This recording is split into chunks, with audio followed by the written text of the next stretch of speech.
Hello, आज हम बात करेंगे इष्ट देव के बारे में। इष्ट देव एक ही परिवार में सबके अलग अलग हो सकते हैं। इसको हम 2 पॉइंट्स में डिस्कस करेंगे। पहला, इष्ट देव का पता कैसे लगाएं। ज्यादातर आपने ये बोलते हुए देखे होंगे या सुने होंगे कि आपके फेवरेट भगवान ही इष्ट देव हैं, पर मैं ऐसा नहीं मानता। आप अपने इष्ट देव का पता अपने बर्थ चार्ट से लगाइए, क्योंकि फेवरेट भगवान में एक प्रॉब्लम है कि वे बदलते रहते हैं। जैसे मान लो आज माता राधे राधे का ट्रेंड चल रहा है, तो आपके फेवरेट राधा जी हो गए, आपने उनका नाम या मंत्र जप किया, फिर 2-3 साल के बाद किसी और का ट्रेंड आ गया। जैसे बीच में मातंगी माता जी का ट्रेंड आया था, फिर जब राम मंदिर बन रहा था तो राम जी का बहुत ज्यादा ट्रेंड आ गया था। तो ऐसे तो आप 2-3 साल के बाद अपने इष्ट देव बदलते रह जाओगे। इसलिए यदि आपको अपना इष्ट पता होगा तो आपका माइंड क्लियर होगा कि मेरा ये इष्ट है, मैंने इसे नहीं छोड़ना। आप चाहो तो दूसरे देवी देवताओं के मंत्र ऐड कर सकते हो या पूजा भी ऐड कर सकते हो, पूजा पाठ ऐड कर सकते हो। इसमें कोई बुराई नहीं है। हमारे यहाँ सनातन में, सात्विक में दूसरे देवी देवताओं के मंत्र ऐड करने को कोई मनाही नहीं है। और आप अपने इष्ट देव के मंत्र जब पूजा पाठ को नहीं छोड़ोगे, क्योंकि आपको उसका पता है, नहीं तो आप बदलते रह जाओगे। जब आपको अपने इष्ट का पता नहीं होगा तो आप कंफ्यूज ही रहोगे कि आप सोचोगे उन्होंने तो फेवरेट भगवान को इष्ट बताया था, ये तो बदल रहे हैं बार बार 2-3 साल में, फिर दिक्कत हो जाएगी and this will lead you nowhere. इसलिए आप पंडित के पास जाइए, बर्थ चार्ट लेके आपके इष्ट कौन बैठ रहे हैं वह बताएंगे, तो सब क्लियर हो जाएगा कि आपका इष्ट कौन है।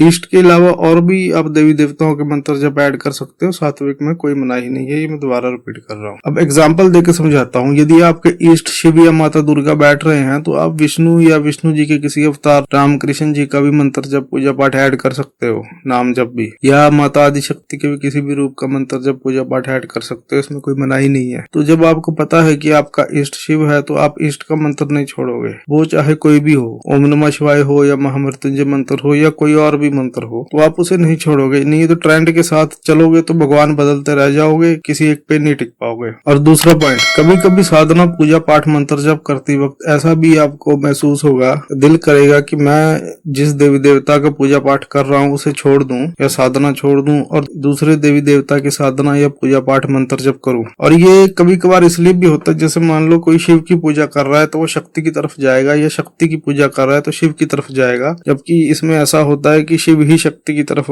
भेजते हैं आपको और शक्ति ही शिव की तरफ भेजती है आपको। यदि मान लो कोई शक्ति की माता दुर्गा का कर रहा है तो वो शिव की तरफ भेजेगी आपको। कितना करना है किसका, वो तुम्हारे पे डिपेंडेंट है। कभी कभार कईयों के साथ ऐसा भी होता है। इसमें यदि आपको इष्ट पता है, आपका शिव है, तो आप शिव की भी करोगे, दुर्गा की भी या काली की भी करोगे। या आपको पता है आपका इष्ट दुर्गा या काली है तो आप उनकी भी करोगे और शिव की भी करोगे, तो कंफ्यूजन नहीं होगा आपको। यदि अनजान रहोगे फिर आप छोड़ो कि यार मैं कहीं गलत कर रहा हूँ, मैं इसे छोड़ के वो वाला पकड़ रहा हूँ, तो आप दोनों की करोगे। आप अपने इष्ट शिव को नहीं छोड़ोगे और माता की भी साथ में ऐड कर लोगे। इसमें यह भी आपको फायदा हो जाएगा यदि पता होगा तो। मिलते हैं नेक्स्ट वीडियो में। वीडियो को like, share, subscribe and comment करें।